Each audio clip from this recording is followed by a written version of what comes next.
Ce petit morceau pèse environ 15 grammes. Et c'est un morceau de Mars. Une évaluation, à minima, estime sa valeur à 15 000 $. Toutes les autres météorites présentes dans cette salle réunie valent moins que ce spécimen.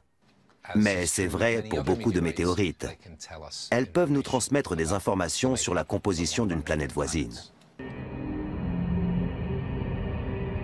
La distance et le coût élevé ne nous ont pas permis d'aller sur Mars pour y prélever un échantillon. Mais l'univers nous en livre certains, rarement et gratuitement grâce à d'anciens impacts. Les météorites vont parfois au-delà de la transmission d'informations sur d'autres planètes. Elles ont souvent servi de tremplin à d'importantes avancées technologiques dans le programme spatial. Les météorites ont été étudiées dans les premiers temps de la conception des navettes spatiales. Elles ont une forme optimale pour voyager dans l'atmosphère. Au fur et à mesure de son avancée dans l'atmosphère terrestre, cette phase de la météorite reste orientée vers la Terre, d'où le terme orientation. Donc, au cours de son trajet dans cette position fixe, la surface a fondu et s'est courbée vers l'arrière pour prendre cette jolie forme de bouclier. Derrière le bouclier, le météore fond et se déforme, car la température dépasse les 1000 degrés. C'est ce qui explique ces empreintes de pouces qu'on ne trouve que sur les météorites.